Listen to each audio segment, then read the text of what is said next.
ہم اپنی قوم کی نفسیات سے باخبر ہیں. اس وقت وہ ان کی اخلاقی حالت مسلسل استبداد کے نیچے رہ کر، مسلسل عاملوں کے نیچے وقت گزار کر ایسی گر چکی ہے کہ ان میں طاقت نہیں رہی ہے مقابلے، اور وہ دھاندلیوں کے باوجود اٹھنے کی اہلیت ہی نہیں رکھتے. ان سے آپ کیا توقع رکھ سکتے ہیں؟ کھل کر بات مجھے کہتے ہیں ہم اپنی قوم کی نفسیات کو اس سے باخبر ہیں. ہوگا یہ کہ چونکہ یہ اقتدار بظاہر 5 سال کے لیے پختہ ہو چکا ہے، خوب گھر گیا ہے، اس لیے اب جتنی بھی قوم ہے اس میں سے ہر پارٹی لوگ بھیڑ چال کے طور پر آگے دوڑیں گے، اور ہر ایک یہ سوچے گا کہ میں اس موقع سے پیچھے نہ رہ جاؤں. اس سے پہلے جنہوں نے کام کیا تھا 5-6 سال ہو گئے، 7 سال ہو گئے کسی کو، ابھی تک وہ موجیں لوٹتے رہے اور ہم باہر بیٹھے خام تھا منہ دیکھتے رہ گئے. اب ایک اور موقع خدا نے دیا ہے، کیوں نہ آگے بڑھو اور اس پارٹی کے ساتھ شامل ہو جو حکومت کے ساتھ ہے. اگر ان کو ملا چاہیے ملا کے بھیس میں سامنے آؤ، اگر ان کو جھوٹے لوگ چاہیے تو جھوٹے بن کر سامنے آؤ، اگر انہیں بد کردار چاہیے تو بد کردار ہو کر سامنے آؤ. ہر چیز کو قربان کر دو مگر اپنے نفس کو قربان نہ کرو.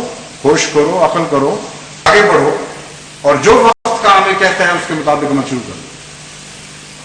یہ ہے قوم کی نفسیات ان کے نزدیک، کہنے والوں کے نزدیک.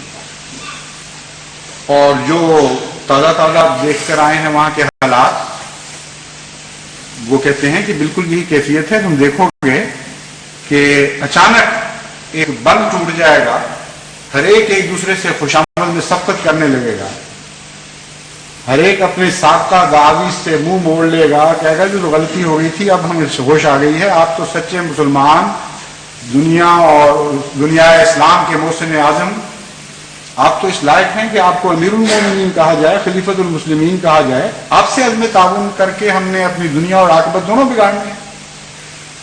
یہ کہتے ہوئے، توبہ کرتے ہوئے لوگ آگے آئیں گے اور ٹکٹ مانگنا شروع کر دیں گے، اور اس وقت پھر عوام کو روک کوئی نہیں سکے گا. یہ جب ایک دفعہ بند ٹوٹ جائے اور ہلہ بولا جائے تو ریفرینڈم والا حال نہیں ہوگا. اس وقت ایک آدمی کا انٹرسٹ تھا ریفرینڈم کے بعد. اب وہ کہتے ہیں ساری قوم کے اندر چھوٹے چھوٹے حلقوں میں ہر مقامی لیڈر کی دلچسپی اس بات میں ہوگی کہ وہ آگے آ جائے. تو ایک آدمی کی دفعہ تو بیٹھے رہے تھے دلچسپی کے ساتھ گھروں میں، ان کو پرواہ کوئی نہیں تھی کوئی ان کو ووٹ ڈالتا ہے کہ نہیں ڈالتا. لیکن اب جب کہ وہ آ چکے ہیں، اب تو ساروں کو پرواہ ہو گئی ہے ان کی، اور اپنی خاطر ہر حلقے میں کچھ وقت کی حکومت کے پجاری پیدا ہو جائیں گے اور ان کو پھر روک نہیں سکے گا کوئی. چنانچہ اگر اخبارات کی خبریں درست ہیں تو اس قسم کا ماحول پیدا بھی ہو چکا ہے. تو انہوں نے مجھے سمجھانے کی کوشش کی کہ یہ کوئی وقت ہے ایسی باتیں کرنے کا خوشخبریوں کا، مگر ان کو پتہ نہیں کہ یہی تو وقت ہوا کرتا ہے. مذہب کی دنیا میں تو یہی وقت ہوا کرتا ہے، باہر کی دنیا کا مجھے علم نہیں. جب رات خوب بھیگ جاتی ہے اور ٹھہر جاتی ہے، جب وقت رینگنا بھی بند کر دیتا ہے، یوں لگتا ہے کہ اب مصائب کبھی ختم نہیں ہوں، اس وقت خدا کی رحمتیں جلوہ دکھاتی ہیں اور بڑی قوت کے ساتھ دلوں پر الہام کرتی ہیں کہ تمہاری فتح کی صبح طلوع ہونے والی ہے، اس سے مایوس نہیں ہو. اس لیے یہی تو وقت ہے، ورنہ تو ہم دنیا کے بندے ہوں گے. پھر ہم میں اور خدا کے بندوں میں فرق کیا رہے گا؟ میں کہا تم دنیا کی علامتیں پڑھتے رہو اور فیصلے دیتے رہو. میں تو وہی کہوں گا جو خدا مجھے کہتا ہے. اللہ کی حکمت بالغہ زیادہ جانتی ہے کہ وہ وقت کب آئے گا، مگر خوشخبریوں کا وقت بہرحال آ چکا ہے، ورنہ وہ کوئی خوشخبریاں نہ دیں. ان کے پورا ہونے کے دن کب ہوں گے یہ میں نہیں جانتا، لیکن یہ میں جانتا ہوں کہ اللہ تعالیٰ کو علم ہے کہ خوشخبریاں دینے کا وقت آ چکا ہے. یہ وقت ہے کہ قوم کو لازماً بتانا پڑے گا کہ خدا تمہارے ساتھ ہے اور خدا تمہارا ساتھ کبھی نہیں چھوڑے. اس لیے اسی خدا نے جس نے حضرت محمد مصطفیٰ صلی اللہ علیہ وآلہ وسلم سے فرمایا فَعَارِضْ بِهِ وَانْتَظِرْ، اسی خدا کے کلام میں آپ سے عرض کرتا ہوں اور آپ کو سمجھاتا ہوں کہ ان لوگوں سے اعراض کریں اور انتظار کرتے رہیں. یہ تقدیر تو بہرحال کوئی ٹال نہیں سکتا کہ آپ نے لازماً فتح یاب ہونا ہے، کوئی دنیا کی طاقت اس تقدیر کو ٹال نہیں سکتی، اور حضرت مسیح موعود علیہ الصلوۃ والسلام کے دشمنوں نے لازماً ذلیل اور رسوا ہونا ہے۔ حضرت مسیح موعود علیہ الصلوۃ والسلام فرماتے ہیں اگر تیرا بھی کچھ دین ہے بدل دے جو میں کہتا ہوں کہ عزت مجھ کو اور تجھ کو ملامت آنے والی ہے۔ اس لیے یہ باتیں کہنے کا بھی وقت ہے، مگر جہاں تک اس بات کا تعلق ہے کہ امیدیں بن جائیں اور لوگ جلدی سمجھنے لگ جائیں اور کچھ تاخیر ہو جائے اور پھر دلوں کو ٹھوکر لگے اور پھر آپ کو بھی صدمہ پہنچے کہ وہ ہو یہ کیا ہو گیا، بعض لوگوں نے اس بات کا بھی اظہار کیا ہے، یعنی مجھے سمجھاتے ہیں کہ میں ٹھوکر نہ لگ جائے، صدمہ نہ پہنچ جائے، ان کو علم نہیں ہے کہ میں تو اس مٹی کا بنا ہی نہیں ہوا۔ اللہ تعالیٰ کے فضل کے ساتھ اللہ سے میرا عاجزی اور انکسار کا جہاں تک تعلق ہے، خدا سے ناراضگی اور مایوسی کا تو سوال ہی نہیں پیدا ہوتا۔ جہاں تک امنگوں کا تعلق ہے، اپنے رب کی رحمت سے امیدوں کا تعلق ہے، اپنے استحقاق کے نتیجے میں نہیں، میں اس لیے کہ وہ رحمان اور رحیم، میری امیدوں کی انتہائی کوئی نہیں ہے، امنگوں کا کوئی آخری کنارہ نہیں ہے، لیکن جہاں تک رضا اور تسلیم کا تعلق ہے، میرا سر تو اس کی پاؤں کی خاک سے اٹھ ہی نہیں سکتا کبھی۔ اس لیے اس سے کس طرح کا صدمہ ہو سکتا ہے، اس سے کیسے انسان ٹھوکر کھا سکتا ہے۔ حضرت مسلم موعود نے جو بات کہی تھی وہی بات آج بھی سچی ہے۔ آپ فرماتے ہیں وہ میرے دل کو چٹکیوں میں مل مل کر یوں فرماتے ہیں، عاشق بھی کبھی معشوق شکوہ اپنی زبان پر لاتے، میں ان کے پاؤں چھوتا ہوں اور دامن چوم کے کہتا ہوں دل آپ کا ہے، جان آپ کی، کہ آپ یہ کیا فرماتے ہیں؟ اے میرے خدا، اگر ساری زندگی مجھے بیابانوں میں سفر کرتے بسر ہو جائے اور ایک لمحہ بھی چین نہ رہے، تبھی خدا کی قسم میں تیری رحمت سے کبھی مایوس نہیں ہوں گا، اور یہ جماعت تیری رحمت سے انشاءاللہ کبھی مایوس نہیں ہوگی۔ تو خوشخبریاں دے رہا ہے، ہم ایمان لاتے چلے جا رہے ہیں۔ تو کہتا ہے تمہاری فتح کے دن آ رہے ہیں، ہم کہتے ہیں آمنا و صدقنا، وہ ضرور آئیں، اور کوئی نہیں جو ان کو ٹال سکتا ہے۔ مگر جہاں تک انتظار کا تعلق ہے، تو نے جتنا انتظار کروانا ہے کروا، اور دیکھے گا اے خدا تو ہی ہمیں توفیق بھی عطا فرمائے گا کہ ہم انشاءاللہ تعالیٰ اس انتظار میں کبھی کوئی شکوے کا کلمہ زبان پر نہیں جائے۔ یہ تو ہے تسلیم و رضا کی کیفیت۔ اور جہاں تک امنگوں اور امیدوں کا تعلق ہے، ان میں ایسی سر بلندی خدا نے بخشی ہے کہ کوئی دنیا کی طاقت ان کا سر جھکا ہی نہیں سکتی، ناممکن۔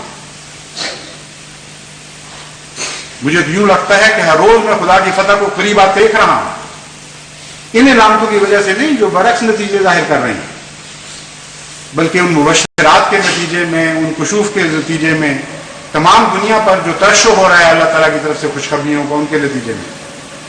اس لیے میں امید یہ رکھتا ہوں خدا سے کہ ہم لوگ زندہ رہیں گے جب خدا تعالیٰ کی طرف سے عظیم الشان معجزات کو رونما ہوتے دیکھیں گے، اور احمدیت کے دنوں کو خائب و خاسر اور ناکام اور یقیناً نامراد ہوتے دیکھیں۔ لیکن اگر اس کی تقدیر نے کچھ اور فیصلہ فرمایا ہے، اگر لمبی آزمائش کے دن ہیں اور بہت بڑی بڑی فتوحات نے بعد میں آنا ہے، تو ہم تو کم فہم لوگ ہیں، ہم تو اس کی تقدیر کے اندرونی معاملات کو سمجھ نہیں سکتے۔ اتنا یقین ہے کہ جس کے ہاتھ میں ہم نے ہاتھ دیا ہے وہ کبھی ہمیں نامراد اور ناکام نہیں چھوڑے گا۔ وہ ایک یقینی ہاتھ ہے جو کبھی بھی اس کو جو امید کے ساتھ اور محبت اور یقین کے ساتھ تھامتا ہے اسے کبھی بھی رسوا اور نامراد نہیں کیا جاتا۔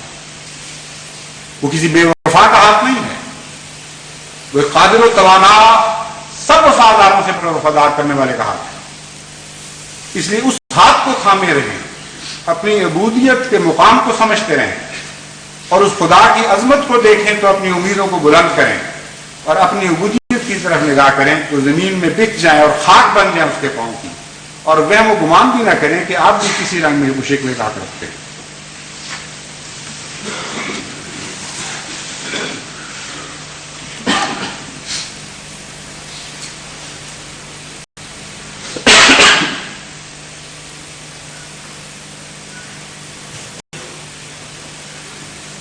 الحمد لله نحمده ونستعينه ونستغفره ونؤمن به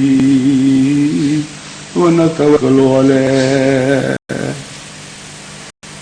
ونعوذ بالله من شرور أنفسنا ومن سيئات أعمالنا من يهده الله فلا مضل له ومن يضلله فلا هادي له ونشهد أن لا إله إلا الله وحده لا شريك له ونشهد أن محمدا عبده ورسوله عباد الله رحمكم الله إن الله يأمر بالعدل والإحسان وإيتاء ذي القربى وينهى عن الفحشاء والمنكر والبغي يعظكم لعلكم تذكرون اذكروا الله يذكركم وادعوه يستجب لكم ولذكر الله أكبر